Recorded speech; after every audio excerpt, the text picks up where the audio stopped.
Hey, hey, hey, hey, it's Friday night, gentlemen, and welcome back to the Pastor's Roundtable to my illustrious co-host. Good evening, gentlemen. Good evening. Good evening. Good evening.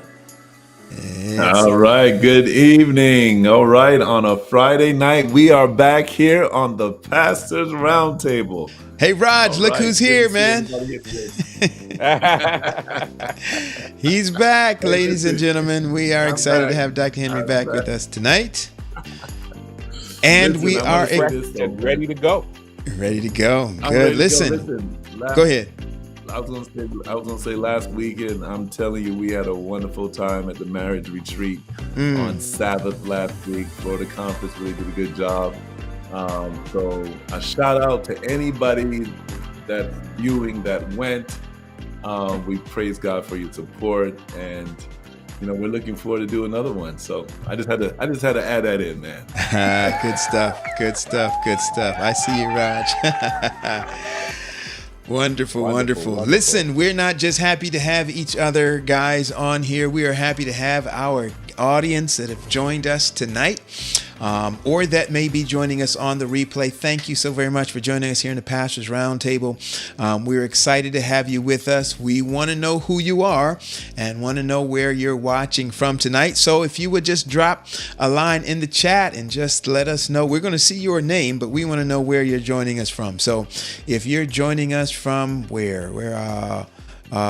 From the wonderful sunshine state of Florida, where it is 90-something degrees in November. Man, it was terribly hot down here in South Florida. I don't know if it was 90 degrees, but I was soaked walking around outside today.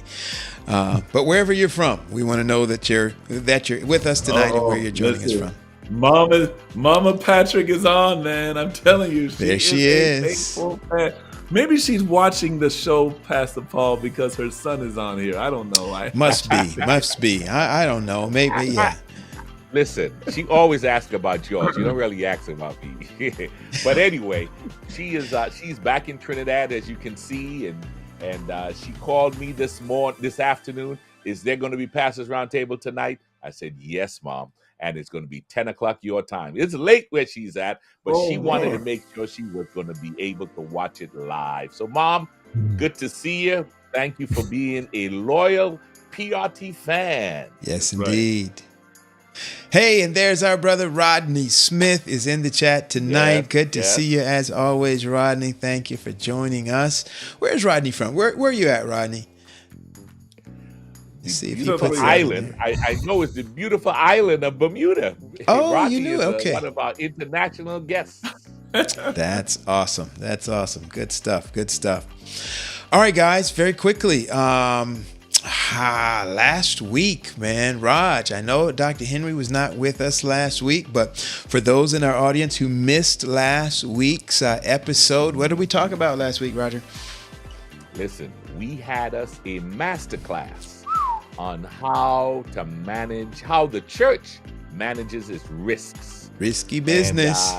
With risky business. It was an awesome experience to hear. And I learned so much. Matter of fact, I was sharing information with some of my colleagues. And one of them was very surprised to hear that the greatest risk our church faces is buildings that are closed Empty up. buildings. Yeah. Empty buildings. My Lord. That's crazy. And he mentioned, this is the CEO of our risk management company. He said that that buildings that are open just one day a week are categorized as empty buildings.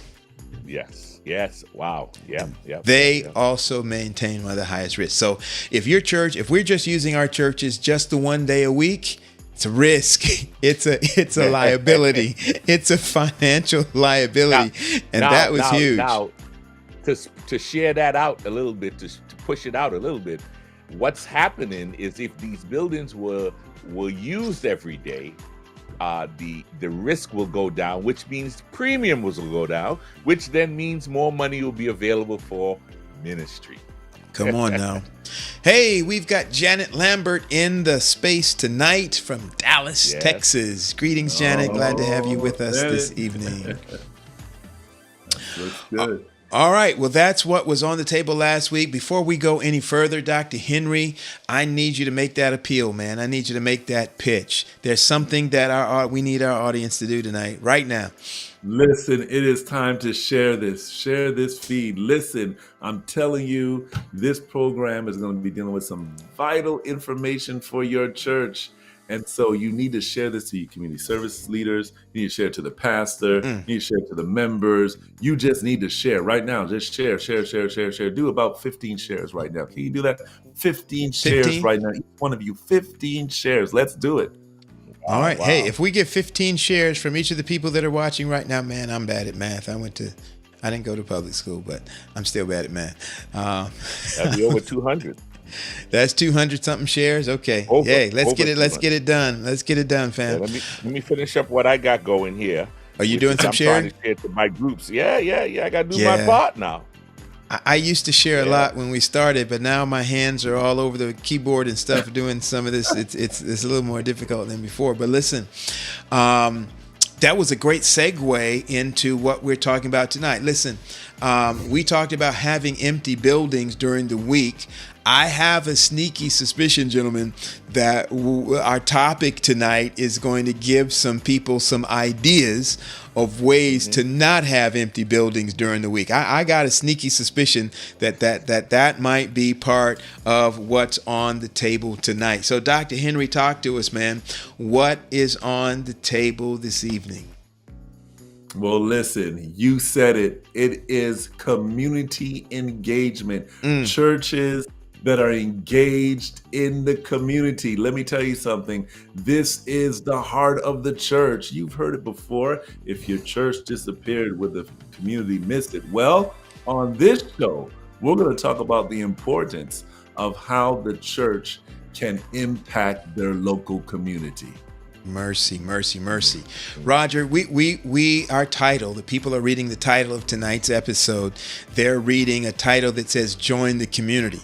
And somebody might think that's a typo, that we should be saying join the church. But this says join the community.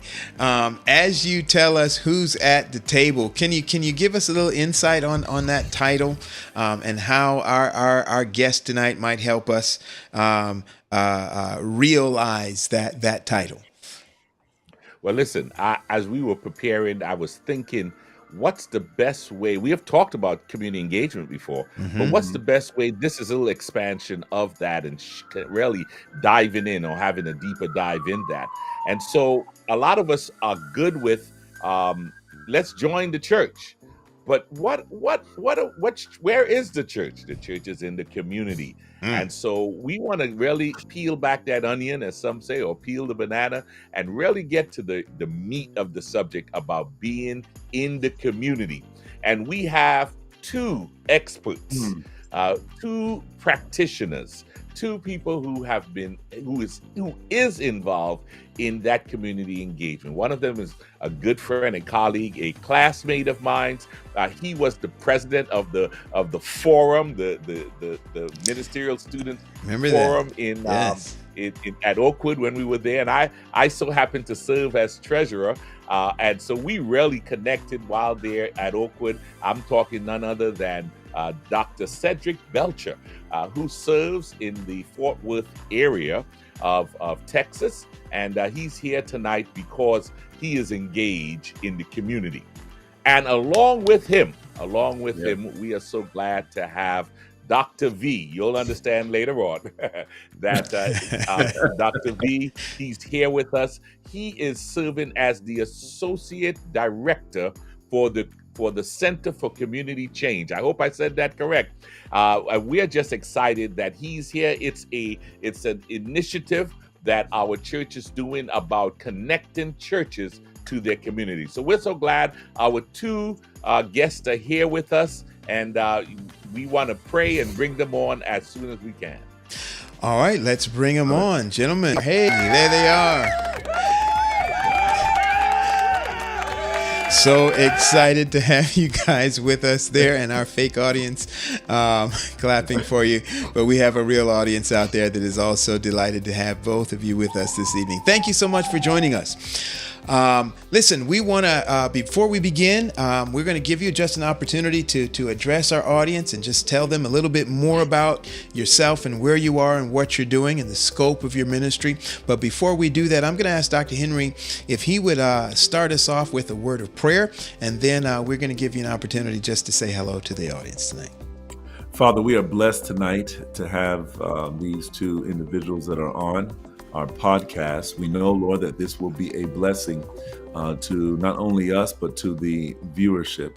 We ask that you guide our words today and encourage us, Father, to continue to engage in the community as we hasten your soon return. In Jesus' name, amen. Amen. Amen. All right, well, we'll start with Dr. Belcher and then go with Dr. V. Now you guys see the name underneath his thing. You know why we're saying Dr. V now. Yeah, I was going to give it a shot. I'm going to let him do it. Vadim Dementyev. Dr. Vadim. Yeah. All right. We'll get it. Let's start with Dr. Belcher, and then we'll go to Dr. V. Doc, the time we're going to give you, but Belcher, you're a preacher, so we're going to give you 39.7 seconds, and then Dr. V, we'll give you 47.8 seconds. I'm playing. He's a preacher too. You got to watch it. He's a preacher too, Pastor Paul. He's a preacher. You need to bring that down to 32 for him. 32.6 seconds. All right, Dr. Belcher, the time is yours, sir. Well, first and foremost, I want to thank you guys for inviting me and our Grace Temple Church from the hood of Fort Worth to be a part of the Pastor Round Table. I've watched you guys up close. I've watched you guys from a distance, and you guys have been a tremendous blessing to me, and you guys are on the cutting edge of ministry. I'm just glad to be here. I'm the lead pastor of the Grace Temple Seventh-day Adventist Church, the place that Kirk Franklin calls his home church. So we are just excited about engaging our community, and tonight we can share some of the things that the Lord has blessed us to do. Y'all see, he started out with that preacher's voice. When I grow up, Cedric. Dr. V, the time is yours, sir. Greetings. Hello. Thank you for having me. It's a truly honor and pleasure. I am thrilled, and I feel like I'm mostly representing the center than my personal achievement, and I really can't wait to share some of the exciting things that the center is doing and working with Pastor Ignacio Goe and Pastor Clavel Hunter. It's truly been amazing. Thanks for having me. All right. It is our pleasure. Well, listen, let's start right off the top, and I will address this first question to you, Dr. V, and then Dr. Belcher, you can follow up if you've got something, if you want to add to that.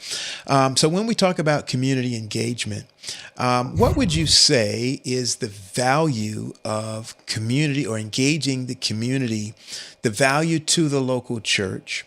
And then second, what would you suggest or say is the value or the importance of engaging the community to the community itself? Dr. V. Yeah. Thank you. Yes, I would kind of tag on what we mentioned earlier, that famous saying, if the church closes its doors, will the neighbors notice? We at the center flipped it a little bit. We say, if the community disappears around the church, will church members even notice? Wow. And I would take, wow. I know it's a little bit of a kind of, tongue in cheek, but I would say that our biggest liability, it's not the empty buildings, it's the empty people. And I really feel that without paying close attention to community, we will remain full of hot air, because Jesus, what we do here is thoroughly theological, and Jesus' mission was through and through incarnational. So the most important thing for us today is not how much of the church is in the community, but how much of the community in the church. And that is really becomes an exciting opportunity for us to see that the church revitalization and evangelism tightly connected to the kind of relationship we built with those who are around us. And it's not looking from above, but it's truly sharing the resources, sharing the journey together. And when we start working together with people, I think the value of our message increases manifold. We're Seventh-day Adventists. We believe in the three angels' message, and it begins with the good news to every nation, every tribe, every language, and every people, and that begins with those who live in our zip code. And that's tremendously important, and that's how we think church can only remain relevant in the 21st century.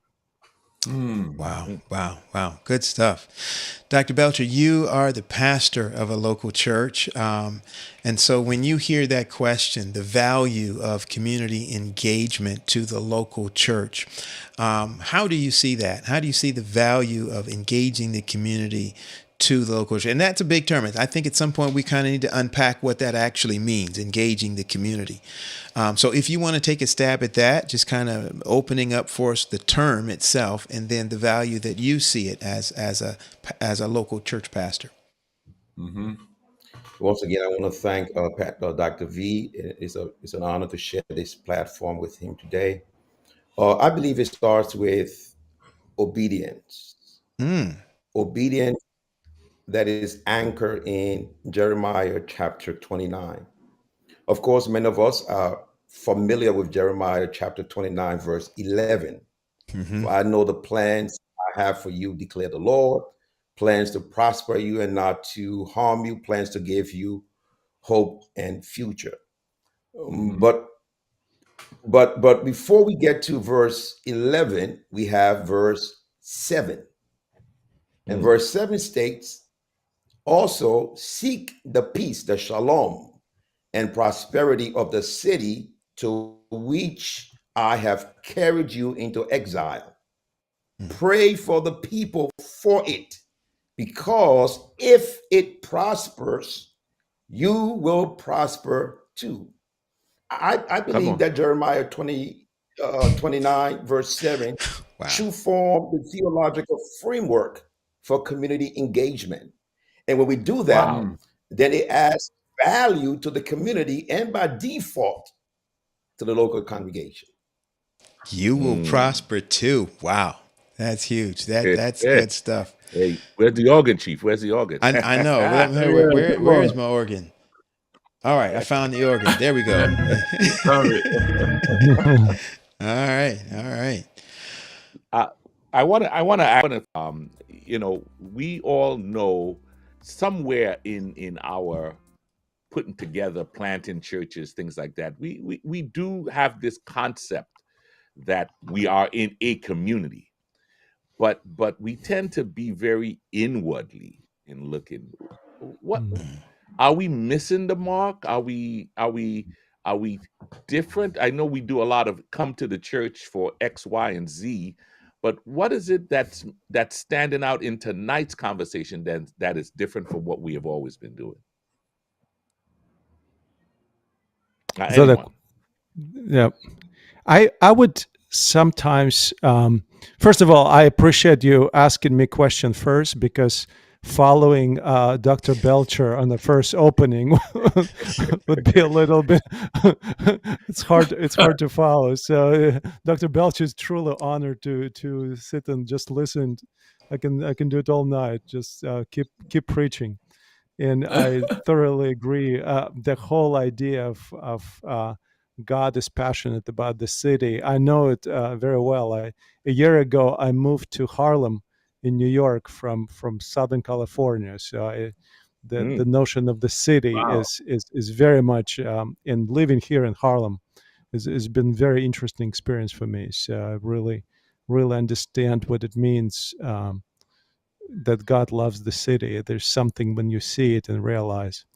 I just want to. We talked about being inwardly, outwardly. I would suggest if we just start being Christly, and it's because that distinction of inwardly outwardly might not be always useful, because we start kind of talking us and them sometimes using that Mhm. distinction. But if we are Christly, there's really no distinction. And one of the things we talked about, the center, we built all the ministry and the mission of the center around the simple principle that was introduced to us by the spirit of prophecy: Christ's method alone. And it's just simple mingling and connecting the lives um, of people, and that's I in my experience, I had been a pastor for 23 years. In one of the things that we always do things, and I was pastor for community engagement, and one of the greatest realizations I had, that one of the events we did for people who are experiencing homelessness, I had this profound experience sitting with there talking to David, who was one of our visitors. He would come to church, hide his beer in the bushes. He said, "Pastor, I will never bring this inside." But between the Sabbath school and the sermon, he would go outside, have a couple of sips, go back in. So sitting there, David brought lunch or breakfast with him, and he already had one breakfast. So he was going around the church and offering all the fine-looking, dressed nicely people.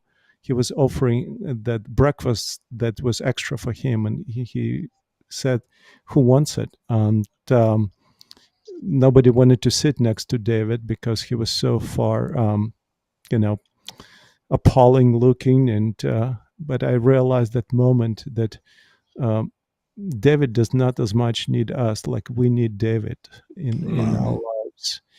And this is why it's so critical that we never lose the sight of the fact that if we want to see and find Christ and to be Christly, we should be able to look at ourselves through the eyes of Jesus. And we can only find this if we see the world through the eyes of our neighbors. And that's such an important aspect. I'm always reminded of Dr. King's sermon on Good Samaritan. I think it's mentioned in the book Strength to Love.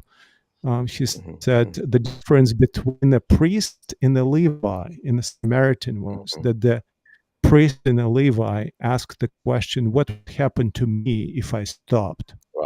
And the Samaritan asked the question, "What would happen to that poor fellow in the ditch if I don't stop?"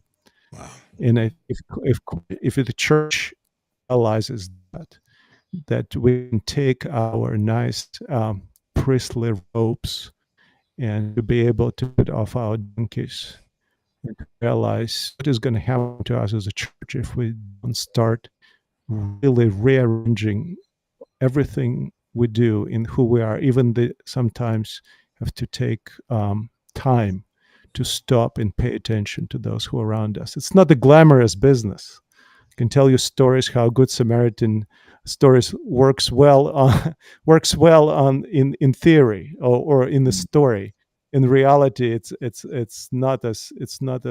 messy. But it's the only way we see. It's not about making a conscious effort or making a forcing. It's the only way the Samaritan saw to be a human. And that's what it means for us to be a church, is the only way for us to move forward, I believe.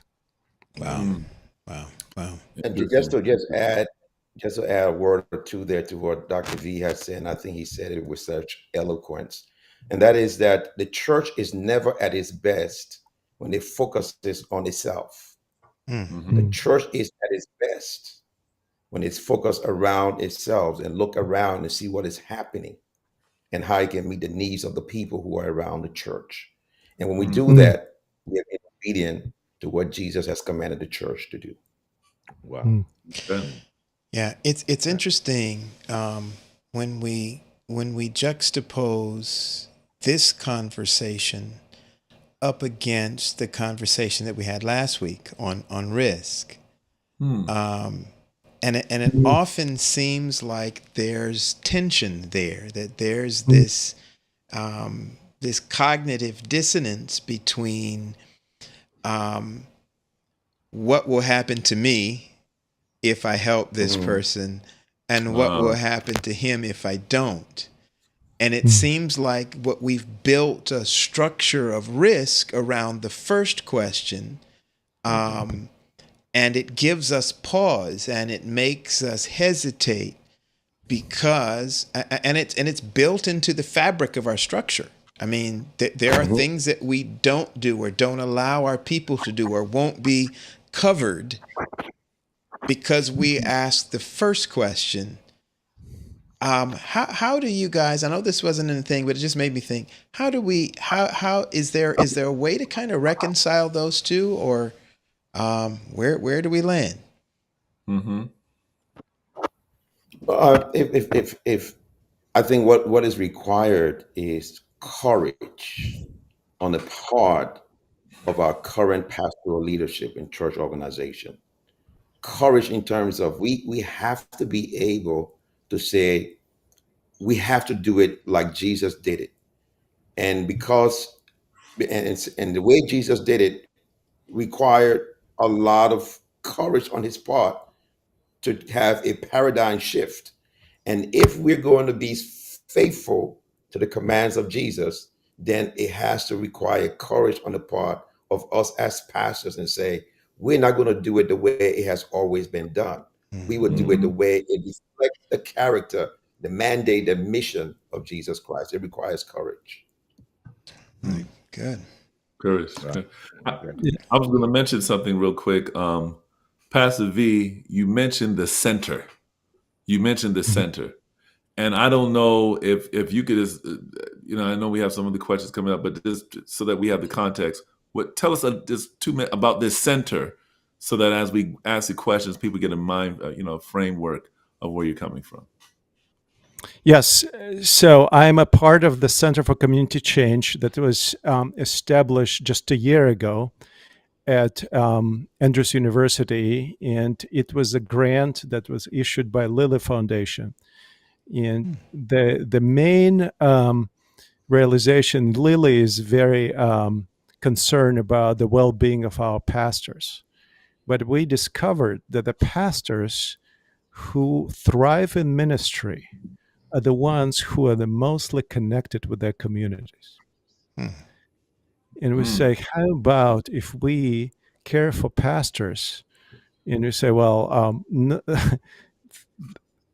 sounds like it's more work to be engaged in the community. What we discovered, and there is a research that comes from Barna Institute and many others, we discovered that the burnout in the pastoral ministry comes not from uh, a lot from work and from busyness, well busy, but the happy pastors and thriving pastors also busy, but they enjoying the ministry. The most benefit comes from the fact when you see your church alive, and the only way to bring revitalization to a church is to placing community. Sometimes we talk about community service in our church. My first church, we had the Dorcas room, which was very interesting. It was supposed to be a community service room, ended up being a storage room. But that everybody brings the junk or cleans their garage. But so we always think of community services as a sort of like one-eared Mickey Mouse that you have, like it's like there's this church and there's this ear, Mickey Mouse ear. This is community services. What we wanted to do, when to place the community engagement in the center of church's life, to make it truly the source of inspiration. And we're discovering that doing and going through that process that actually eases pastors'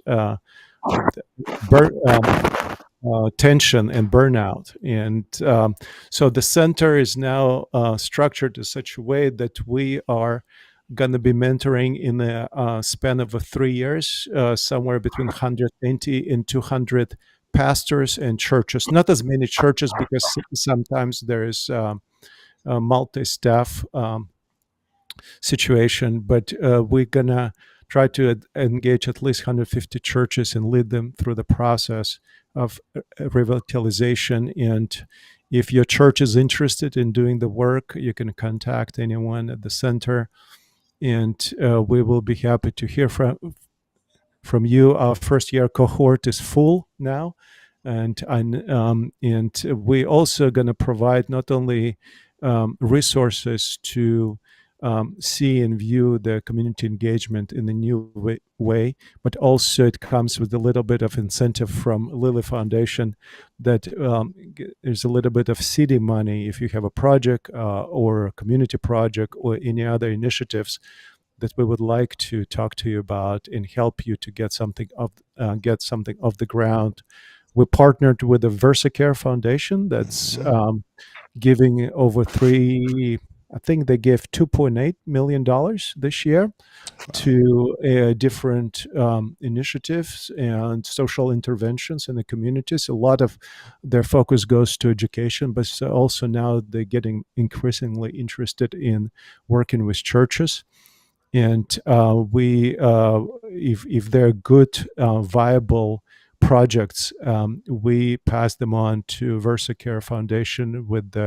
This is our partnership with them, and if VersaCare knows that you've been working with the center, that will sort of kind of puts you on the forefront of their attention. Not because they like only those who work with the center, but chances are, if you've been working with the center, you have everything in place to make sure that your project is viable, and you will see it. You'll bring it to completion, and it will be successful. Mhm. So that's Excellent, what we do with the excellent. center. Awesome, I awesome. just want to add, that we at Grace Temple have partnership with the center, and we have a 3-year agreement whereby they will be mentoring me, mentoring my church, so that we can be more actively involved in community engagement. Pastor Clover Hunter is our mentor. Great program. awesome. Great program. Awesome, awesome. Yeah. So Pastor Belcher, Dr. Belcher, you know, this leads us to this question. As a local church pastor, what it is you need, how does a pastor motivate or empower his or her congregation into being a church that is fully engaged in their community? Now, I need to preface that a little bit with sometimes you can look and the leader may not be really motivated. So the leader may need to be motivated also, but share with us what it is That's good. that how can they motivate themselves and their congregations towards community engagement. Thank you, Roger. I want to go back again to Jeremiah 29:7. I believe that the congregation, the leader, they both need to have a clear understanding of Jeremiah 29:7. And then they have to turn that understanding into a shared vision. So, for example, at Grace Temple in 2019, coming to the close of the year, we said to ourselves, how can we asked ourselves one question: how can we at Grace Temple make a radical difference in the life of our community and create sustainable ministries that allow us to have consistent community engagement and kingdom building? How can we create a 2020 vision, because 2020 was coming? How can we do that? We decided we did not want to be a church in the community. We did not want to be a church of the community. We did not want to be a church for the community. We wanted to be a church transforming our community. And we came to a consensus that we want to be a church that transforms its community. And we went to work. Started first with researching best practices in Adventism. We came in contact with Vendion. Vendion has started the 10K Touch. When I was pastoring in St. Louis, we had a pastoral forum where we brought him down, and he did a workshop for us. So I contacted Vendion, and we started talking. And then he shared with me Miracle City, how Miracle City had done something similar to that extent. And so I called David Franklin. We talked, and then I invited him to come and spend a Sabbath with us and to do a presentation for our group. And he did that presentation for our group, and that motivated the church and it inspired our team to work together. I want to say this. I know it's not part of your question, Roger, and that is this. Many a times as pastors, we want handouts, we want PowerPoints, but we need to understand that we are professionals and we need to invest in ourselves. Amateurs do not invest in themselves. Professionals invest in themselves. And so we were Come able on. to get David Franklin to come and spend a Sabbath with us and mentor us.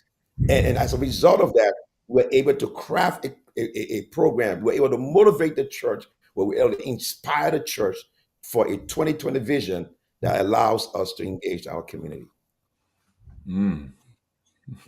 Nice, nice. So as a follow-up, what was some of the things that you had to start? You talked about doing the research. Was there anything else you did to before you implemented the plan of the 2020 plan? What else can, because I believe there are churches who may have the vision, but they haven't been able to communicate the vision, or what are some of the things you did to move your congregation along besides bringing in experts and mentors? It started with me, and I had a conscious decision. I had a moment with myself, and I asked Mhm. myself, Belcher, how long do you want to pastor the way you pastor? How long? How long do you want to have a non-effect, no impact on your community and the people around you? How long do you want to see people sitting at your doorsteps and you doing nothing and you jumping over them and going to your church? How long do you want to have that happen? Come on, preacher. I don't want to do that anymore. And so because of that, I wanted to do something different. And Dion, if you remember when we were in St. Louis, here myself to talk, I was not satisfied with ministry. I did not like how ministry was going. I wanted something different. And Dion myself would talk about it. I'll tell Dion, I'm trying to do this and do that. And Dion would say, Belcher, just slow down. You got to put this. But again, it starts with me. We have to have a righteous indignation of how Mhm. we've done church in the past and say we're not going to do it like that anymore. Mercy. Mercy. Come on, preacher. Mercy. Yeah. Listen, Pastor D, can you shed some light yeah. on what does a past, how can we motivate our pastors? I thank you, Dr. Belcher. The passion there. I can just fully, subscribe to everything you said, because I usually give an example of about 13 years ago. I found myself getting physically ill. Every 2 weeks, I was not feeling good. I was way overweight. I was weighing 40 more pounds that I'm weighing now. And my health, my enjoyment of life, because you have a stressful day all day and come home 10:30 at night. I would drive through Taco Bell, get nachos Belgrande, and come home and pass away with the chip, pass on the couch, asleep with the chip in my hand. That was how I dealt with stress. And one day I saw my friend on a bicycle. You can see bicycle behind me. So I saw my friend on a bicycle, and I just visually, just to see him enjoying life. And he was a church member, and I said, "Would you take me for a ride?" And he said, "Sure." I changed my diet within 9 months. I lost 40 pounds and feel much better and healthier ever since. And I think Wow. that gives you a good, not to say that it has anything to do with me, but I think that strong visual impression of the church members seeing the pastor in the community is going to be very motivating. But if it's only the pastor in the community, it's not a success yet. The pastor can be on the mayor's advisory board and be there with all the power movers and shakers in the community, and a pastor in every community event, up there on the platform with all the with other pastors, and but that's not the way I think the success is. Success is actually to see the church members there in the That's community. good. Um, the work, how to motivate the pastor. I say, if you, the way that I hear Dr. Belcher describing it, that was really his conversation with God, and ask this question: how would it look for me to continue this journey? I'm always there's this little book, a theology on the road to Emmaus, and remember, two friends were walking away from Jerusalem, and they were going nowhere. Emmaus is really the name of nowhere. They were just going. Wow. But then Jesus sat down and he took the bread, Mhm. and he blessed the bread, and then he broke it, just like he did during the supper. And all of a sudden they saw the scars on the hands, and they couldn't see themselves doing anything else Mm. but return back to their Jerusalem. And Mm. every one of us, every pastor, should ask herself or himself a question: where is my Jerusalem? Wow. It's not the pretty, it's a very messy, it's where Jesus was crucified, but it's also where the Spirit will come Amen. Wow. Mm. in Wow. Acts 2.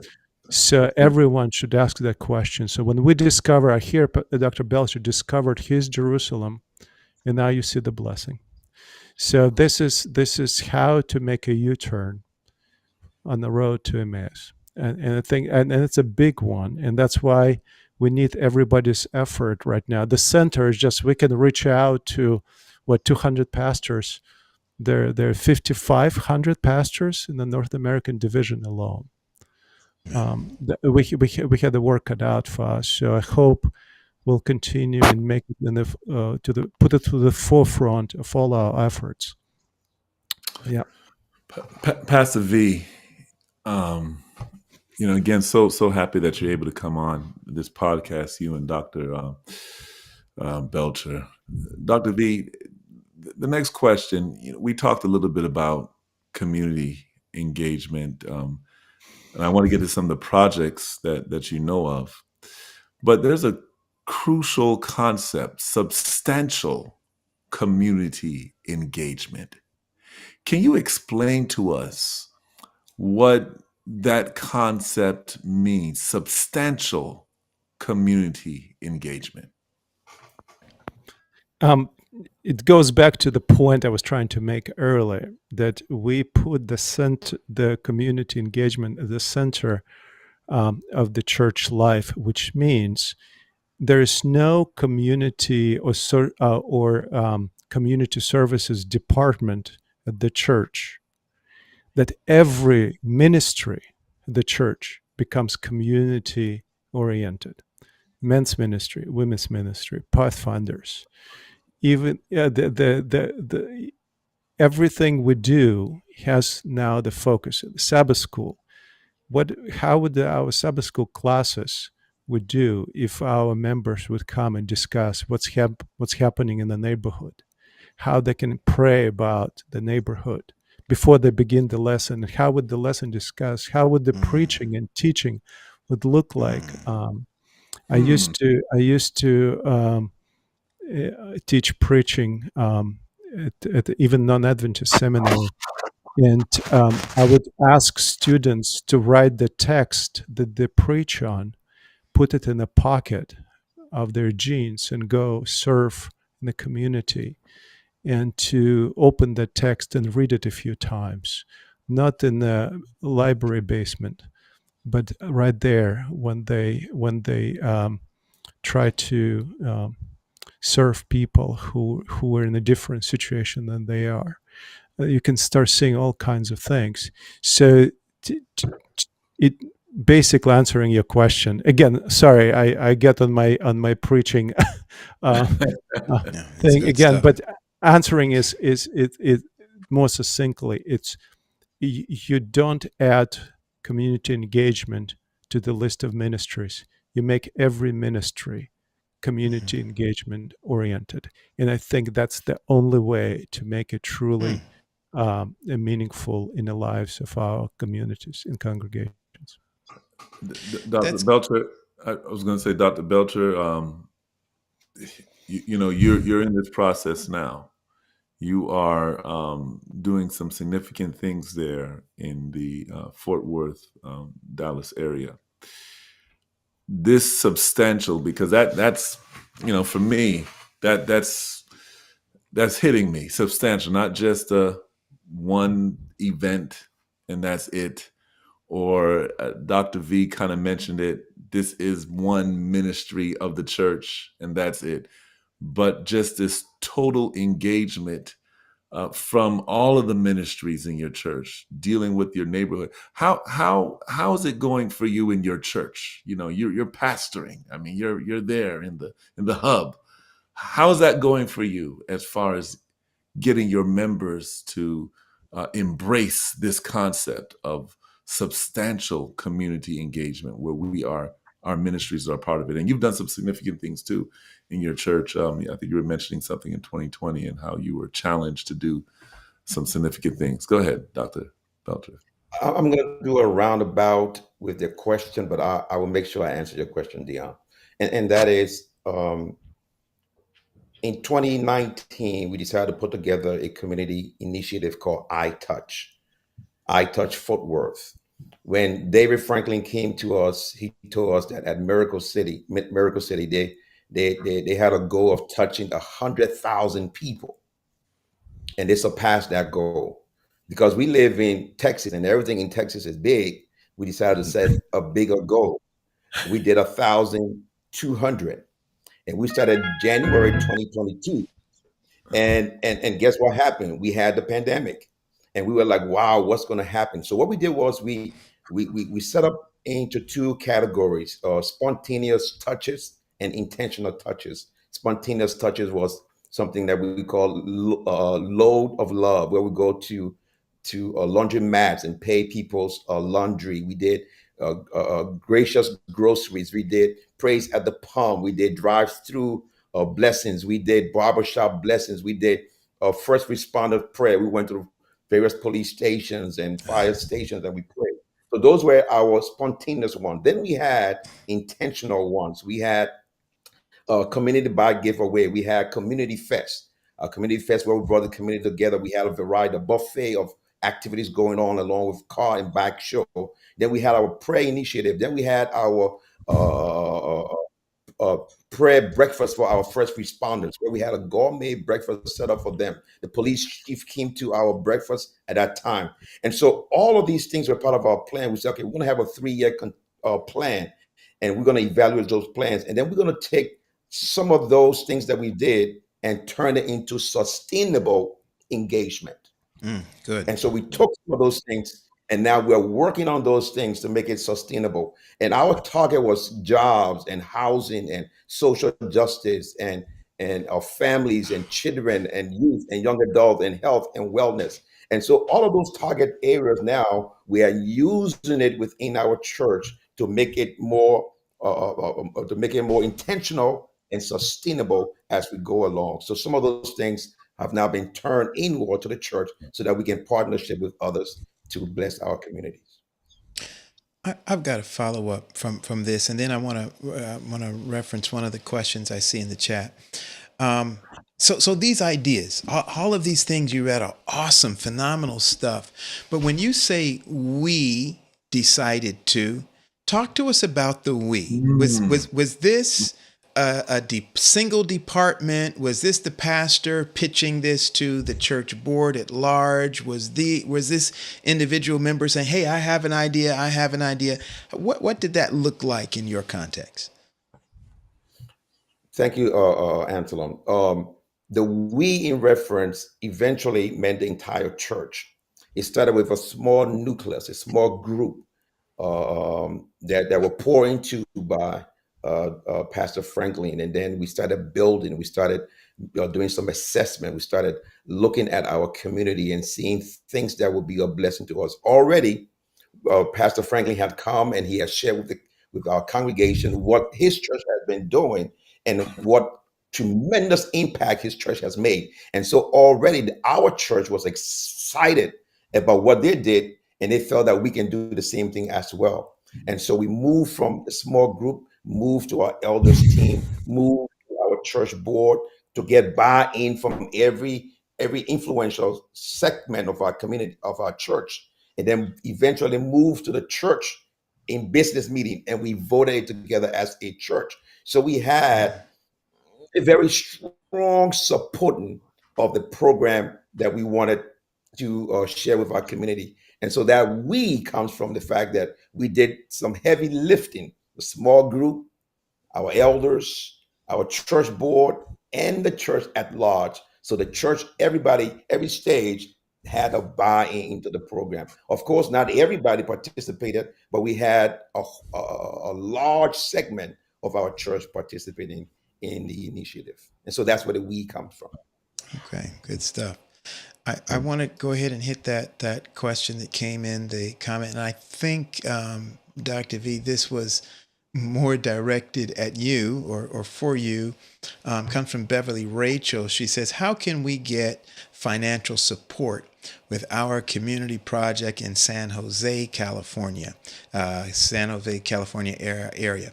We have a project, but we're struggling with funding." And I think she at some point earlier, you were talking about some funding issues. Lots of people have issues. I mean, have ideas. They're wonderful ideas, but as Roger likes to say, ministry cost. It costs to do ministry. And so what are some of the ways that they can find some funding to do some of the projects that people are very innovative and creative in coming up with? I'm going to make a comment that may be beyond the scope of this podcast. And San Jose, California, it's a stone throw from Silicon Valley. And we are looking for funding for a church. We have a bigger problem. It's a systemic issue that we're facing. And I want to also bring our attention that community engagement, it's not only about the projects and the things we do. It's also advocating for systemic change and engaging the politicians and engaging. It's just a side note, because to me, imagine probably one of the most wealthiest places on the planet, San Jose, and it should not even be an issue. Saying that, I found that in my experience working now in the area of grant application, I would say, just a side note, in the United States alone, there's, if memory serves me correctly, there are about 64 billion with the B dollars is being issued in grants alone to nonprofit organizations, not millions, billions. I would say that I can't think of any project undertaken that really has a meaningful social intervention impact that you cannot find funding. The money is not the issue. Most importantly, it's the level of preparedness, intentionality, and professionalism with which we approach this. I say that we will be more than happy to connect with Sister Beverly, and send us your information about your church, your pastor, and we will see how we can connect. Because I sometimes, when I used to go to the workers' meeting, and we have pastors presenting their successes, and they showcase them. And I would listen to someone like Dr. Belcher, and I would say, "Oh my gosh, I will never get there." this is so intimidating. How can I, we don't have that. I go back to my church. I start talking to them about us and doing something, and they will tell me, let's change the carpet in the fellowship hall first, and then we'll spend all our time and energy discussing the color and the type of glue to use. That's whatever sound opposite of organ you have, Pastor Paul. There should be I there got should be you. that, I got you. I got there you. should be that sound. But you know what I'm talking about. Yeah. Thank you. I got Pastor Belcher gets the organ. I get the wah wah wah. But I'm okay. I'm used to it. I'm Russian from Ukraine, so that's a story. Wow. But on the serious note, I guarantee you there's funding. There's funding in your local agencies. There's funding in the nonprofits. Contact the politicians, local council members, and if there is a truly project that will bring the benefit to your community, I guarantee you, money is not a. We think money is a problem. Money is not a problem. Most of the time, it's with the very simple steps taken, we can achieve great results. And to add to what Dr. Belcher said, we when we say we in the project, I want to go back again. One of the most exhilarating moments in my ministry and my experiences of community engagement, when we became the equal participation of people who are not members of our churches. Wow. Some of them not members of our communities. Particularly experienced that during COVID, because let's face it, a lot of our community services run by people who have a gift of time, and those are mostly retired people. What happened during the COVID, all our retired folk became the risk group. They were not allowed to come. So we had to turn to mayor's office and say, we need help with volunteers because we're frontline. We were continuing to serve. We never shut down our community services at La Sierra during COVID, not for 1 week. And people from the community start coming from everywhere. And we got to the point we had more people volunteer from the community than our own church members. So that's when the we becomes capital. There you go. There's your organ. So I constantly thinking about these things, that how we don't make that distinction between us and them, and that's not easy to do for a church that's been for many years was really hanging dearly to the narrative of being exclusive remnant. I saw one of the comments that said that we became an exclusive club, and unfortunately, painfully reminds me the situation in which Jesus came. Wow. 2,000 years ago. It's not the theology that crucified Christ. It's the exclusivity that did that, I believe. So that's because he was too inclusive for them. So that's sorry, I'm mumbling a little bit, but that's just because it's such a deep. You see how this community engagement conversation elevates the theology, elevates the passion in our, and I would make it not the last point. We're losing at least 50% of our young people today. It's a fact. It's the statistics. And they know all the theology. We taught that. What gets them back into our churches when we become relevant, community engagement is an ample leading opportunity. to not only revitalize our churches, but also start growing them younger, which is a huge challenge today. Huge challenge. Mercy. On that If, note, if I had an yeah, organ, Dr. V, I would play that sound for you once again. there it is. Allow me to just say this quickly. Just going back to that, in order for us to do what we wanted to do at Grace Temple, we had to rearrange our worship time. Oh, Traditionally, worship at 11 o'clock.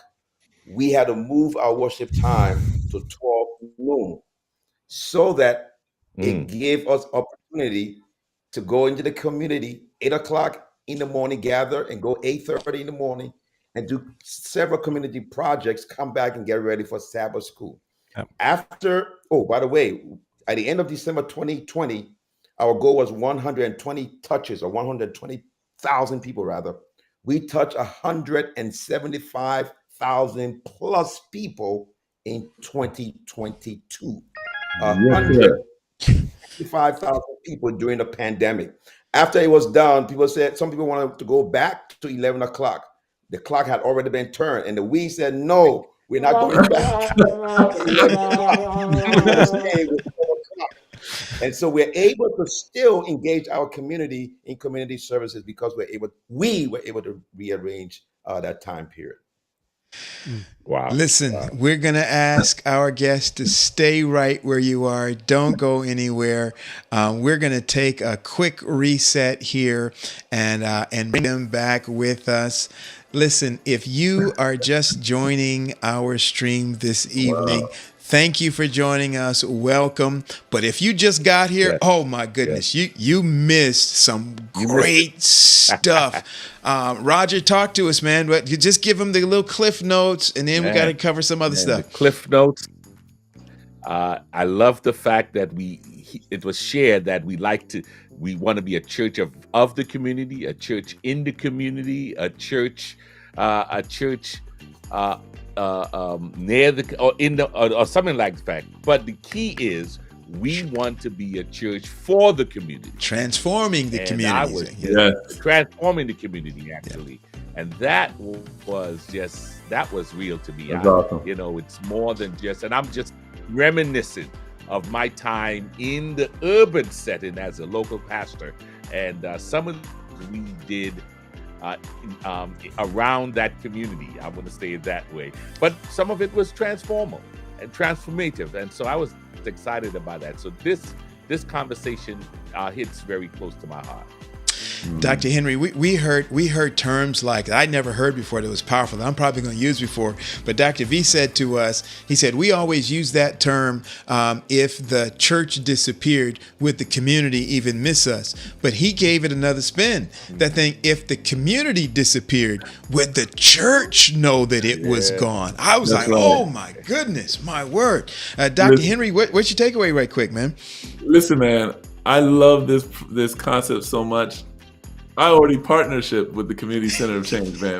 My church was already on it, man. We let me tell you something. It's a powerful thing, Doc. Mercy. So I'm just smiling, hearing the stories, and I think that the bottom line is we want to make significant impact where we are and where we live, and we want to sustain that impact.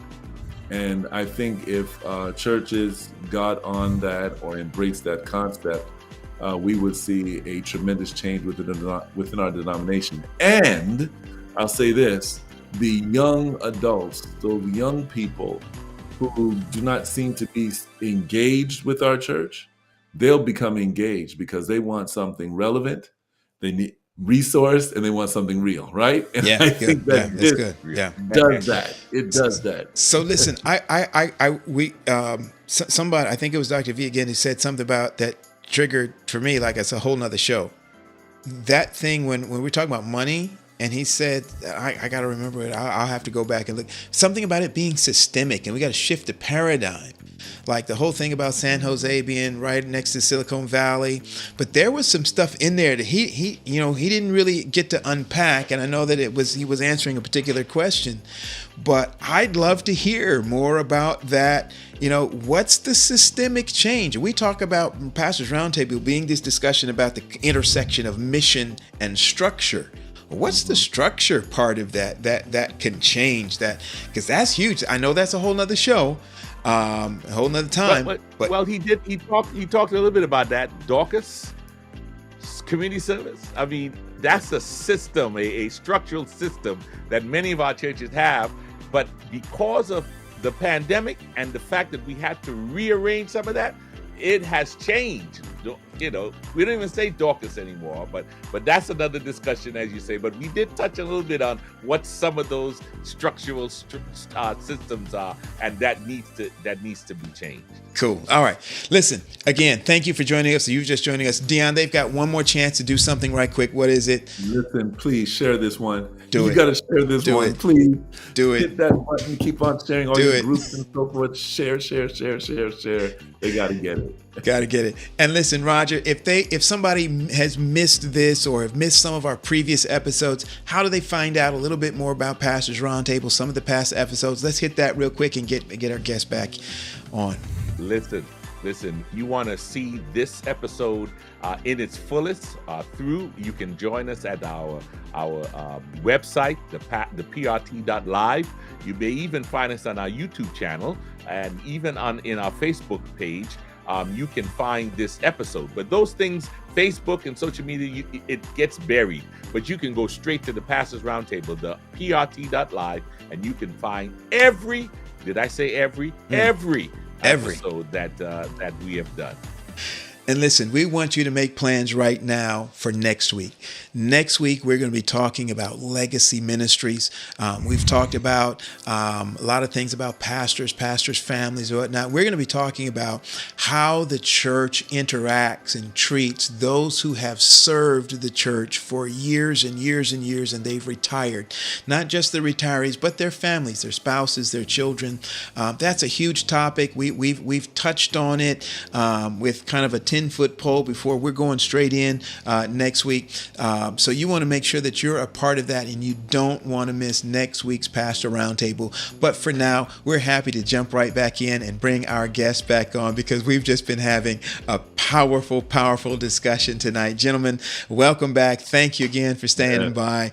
We're excited to have you with us tonight. Again, Dr. Cedric Belcher and we're going with Dr. V. I'm going to have him say it for us again. Doctor, say it for us, the whole name, one more time. I hope I pronounce it right. You made me nervous now. It's Vadim Dementyev. There it is, ladies and gentlemen. Vadim Dementyev. All right. Listen. All right. So our next question I want to throw at you, gentlemen, and I'll start with Dr. Belcher and then go to Dr. Dementyev. How'd I do? All right. All right. So how should pastors, Dr. Belcher, how should pastors and leaders balance the relationship that they have with themselves and community leaders? Is there a line that should not be crossed? I know sometimes people are nervous. Sometimes Adventists, we talked about that country club thing, that exclusivity. Is there a line that should not be crossed? How engaged should local pastors and local ministry leaders, how much should they engage? And is there a balance? How would you address somebody that has a concern about that? Seems like it's. I want to say this. In terms of balancing the relationship between us as Adventist pastors and community leaders, we have to be authentic. We can't just show up when there is crisis in our community. We have to show up to make plans to impact our community. Sometimes there's a march and then we show up for the march and then they don't see us anymore. We're part of the picture. We're part of the fixture. So we have to be authentic. Number two, we have to deal ethically with our Okay. colleagues. Ethics. There's an ethics that guide us as Adventists. There's an ethics that guide us as pastors. And I believe that we should not cross any unethical boundaries as we work along with one another. We are to represent Christ. We have to represent the church. We have to represent the example of Jesus Christ. Some people want to get into how can you get close to these community leaders and still be effective as an Adventist preacher. You can do this too. We need to focus on Christ's methods, and we need to focus on winning hearts. And once we can win hearts, then we can share the distinctive messages that we have. But we got to be ethical. We have to be authentic. That's good. That's good. That's good. Dr. V, any input on that? I appreciate Dr. Belcher's comment, because one of the greatest blessings that I had in my life, meeting people who are the same on the platform as they're off the platform, and being the same, not try to be different in different situations. But when people ask me a question where you draw the line, I always get a little nervous, because Jesus was Jesus was approached on many occasions by people who valued exclusivity so much that they continually try to put it against him and accuse him of being with the wrong people. I want us to be very careful, because part of taking community engagement with that substantial twist to it, as Dr. Henry mentioned, it's to be able to look through the lens of grace, and to judgmentalism has been such a plague that just kind of some looms behind the things we do.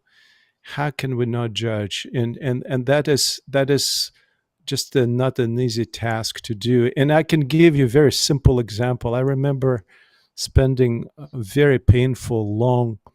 The board meeting went to 1 o'clock in the morning, 1 o'clock a.m. Starting at 6, we were discussing if our community service can distribute ham, frozen ham, that we were receiving. And there was a huge discussion, and people were going, and that was very heated discussion, and almost split the church. This is the example how community engagement can do. And what do we do? And I sat and realized, because it started this fundamental question, what's important to us? And when we ask the question, what is important for people who are around us? Where are they at? And Christ answered that question. Meet people where they're at with love and care. If they see the grace and they see the kingdom of God in you, that's how you draw that balance. And we can't fault on the side of grace. This is hugely important. And I want to go back to my previous comment. I want to emphasize this again. The balance for pastor between the church and the community is to see more church in the community and to see more community in the church. Let me put a little bit more meat on that for us. So we know that we have a very distinctive, or at least we believe we have a very distinctive theology and a very distinctive mission, and we shroud it with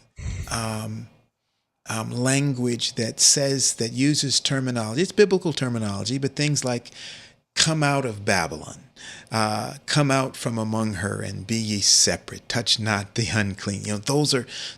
That's language that we use, and so oftentimes, and our eschatology is also very unique in many ways, and so when there's a Baptist church or a Catholic church or a a, a Buddhist group or an Islamic group down the street who are feeding the homeless, who are giving away backpacks. Sometimes this question of where's the line for community engagement? Can we work alongside the Catholic diocese in a homeless ministry? Can we work as and then there's this, some of our people get very when it comes to politics.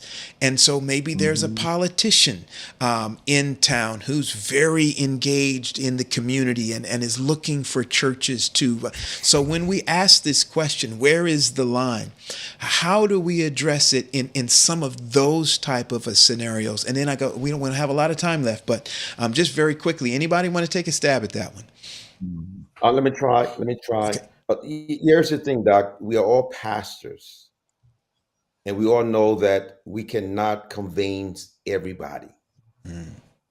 There are some individuals that it doesn't matter if an angel from heaven come down, they will not be convinced.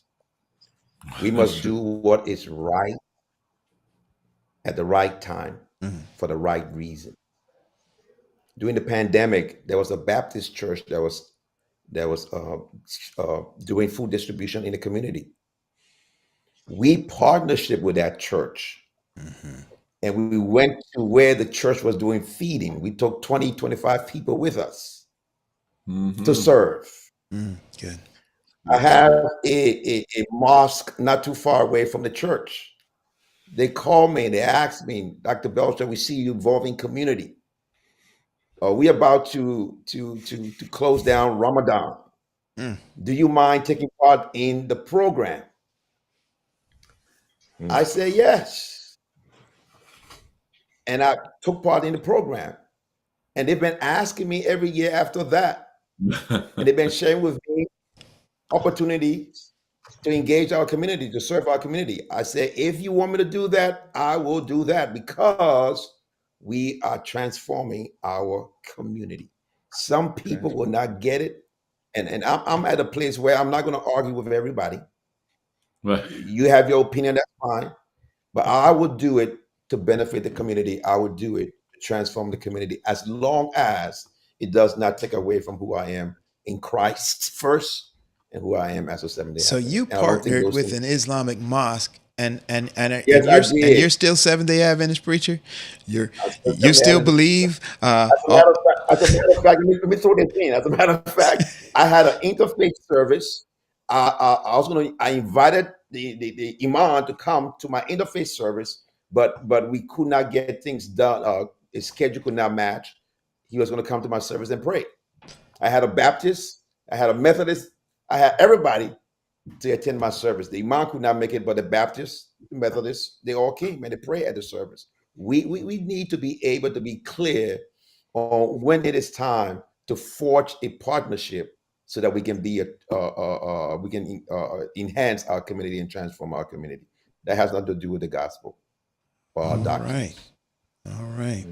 Dr. Henry's going to get an email on that one. All right.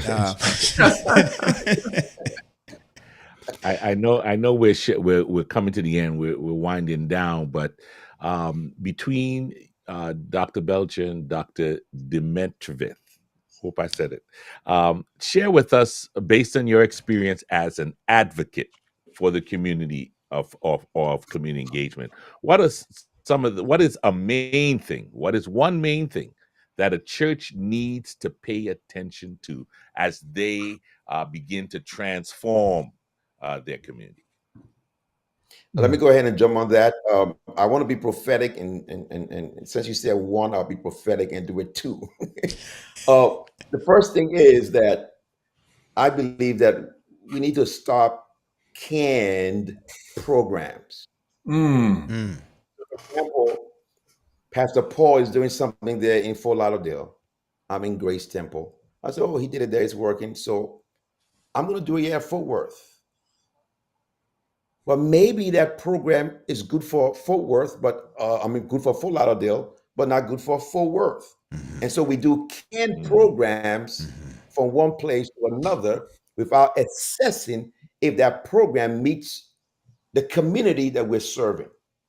So we got to Wow. pay attention That's good. in program. The second thing is community partnership. We need to forge community partnership. So, for example, yeah, Grace Temple, we're able to forge a partnership with a group called Cloud Cover Streets Ministries. And what they do is that they have a mobile unit and they provide haircut, shower, laundry, and they started doing job interviews for the homeless. So twice a month, they come to our property with the mobile unit and provide those services for the homeless within our community. Community partnership. Here's another one. We partner with a school, a high school called Dunbar High School. I went there, talked with the principal, talked with the staff, and I invited the football team to a Sabbath. I called that Sabbath the Super Bowl Sabbath. We asked everybody in the church to wear the favorite team jersey. Those who did not have it, they wore T-shirts with God is dope or Jesus, whatever the case may be. The football team came to church that Sabbath. We brought them up. These young guys, young men, we brought them up. The coach, the principal, they all came to church. We gave them a check of $1,000 to bless the program. We fed them. Then we turned around. We got engaged in the school. They had a program called Dads for Dunbar, where community men would come to the school and sit down with these men and talk with them and share with them. And then we discovered that they had a closed closet, a community closed closet. And so we started doing drives. We did 2 drives in 2 years. We got a lot of clothes and we donated those clothes to the community closet because this closet was not only used for the students, because there were some students who did not have adequate clothes. They would go there and get clothes, but also they opened it up for community. So we partnership with them in that area. Then lastly, we have a community garden. Around us, next to us, near us, is a 76104 zip code. That zip code has the lowest life expectancy in all of Florida. So we asked ourselves, we are neighbors to a zip code that has the lowest life expectancy in all of Texas. What can we do? We partnership with Texas Advent Health. And so we decided we want to give fresh produce to those who come to our community pantry. And so our community garden now has started growing fresh produce. We have beds, and we have invited the community members to come and even establish their own beds so they can create their own beds and grow whatever they want to grow. They give us some of that and they take whatever else and take it for themselves. And we are partnership. We have a partnership with Texas Health, Adventist Hughley Hospital, and we are also partnershiping with the community, the center there at Andrews University. Lastly, as a result of some of the things that we've been doing, we have benefited as well as a church. I was called one time. They were trying to put together a police accountability panel, and I was called to serve on that committee. I was the only pastor in the city called to serve on that committee. Wow. And they have some bad preachers, pastors in the city. I was the only pastor called to serve on that committee because they said that we were involved in the community. Wow. And so again, it goes back to what we started before, how our community impact can also make a difference in the local church as well. Thank you. Wow. Doc Vadim, share with us the one thing you know that churches need to pay attention to as they move into this new or this arena of community engagement. Listen, I'm so honored to be on this panel with Dr. Belcher. I can't say more. Everything he said, it just goes right along. The one thing that I wanted to mention again, that churches are always, no church is an island.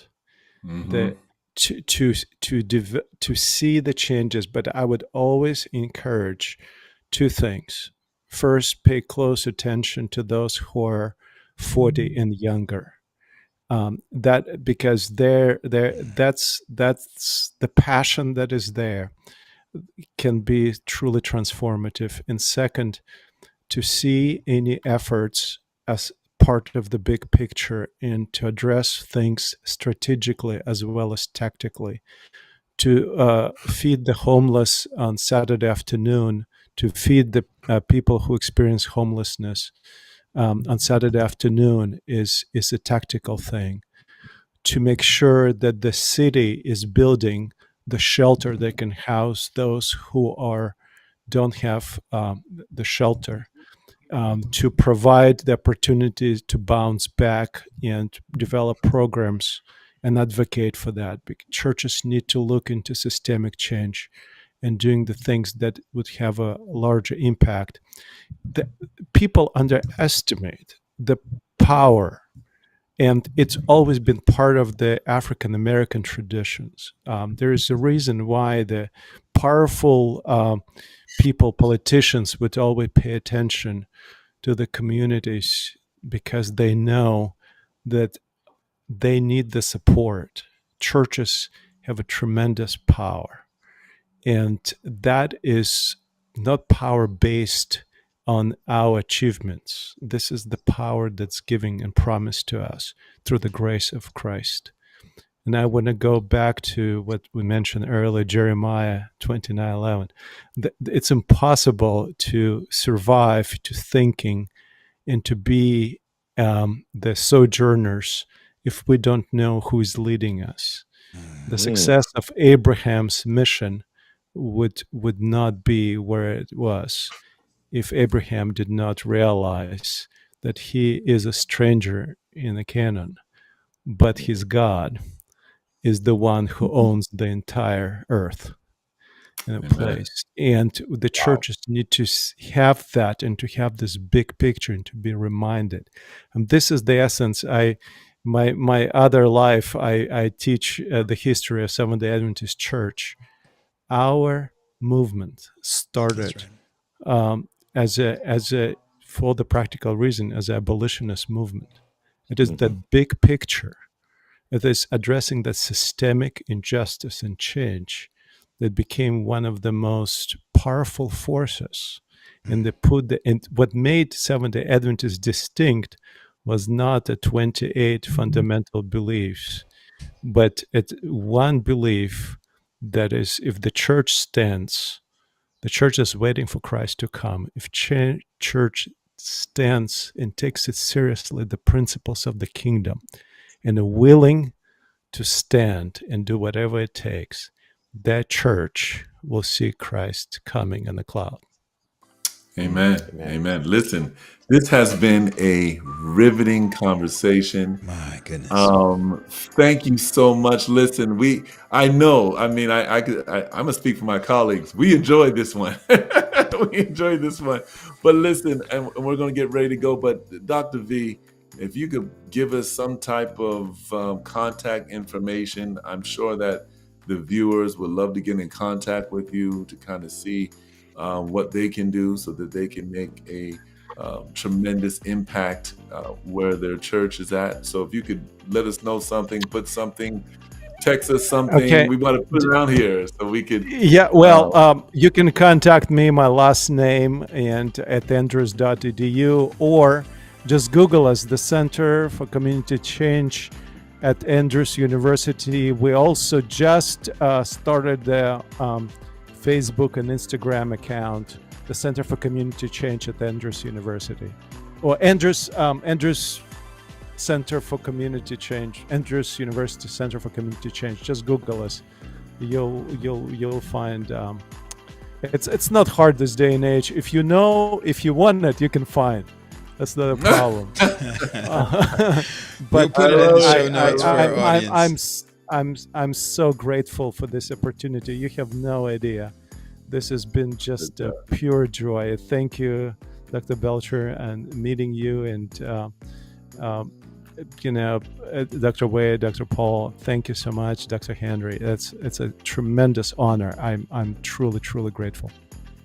Thank you so much. All right. We just want to let you know that to those who are watching, we will make sure and get all of the information and put it in our show notes under the show on the website. So give us just a few moments and we'll make sure that happens. So don't be worried how you're going to get in touch. We will make sure that you get that resource because we know that's key for us here at Pastors Roundtable.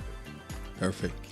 Hey, everybody, don't forget us next week. We're going to be right back here in the same space, same time as we talk about our retirees and that legacy ministry. We've got some wonderful guests who are going to be with us again on next week. We've had a delightful set of gentlemen who have joined us this evening. Again, thank you for being so gracious with your time and sharing so vividly and ably this information with our audience tonight. Thank you again so very much. And for our audience tonight, we thank you for joining us. We want to see you next week. Bring somebody with you. God bless you. Roger, take us out, Doc. Again, we want to say thank you to our guests. We thank you to our viewers.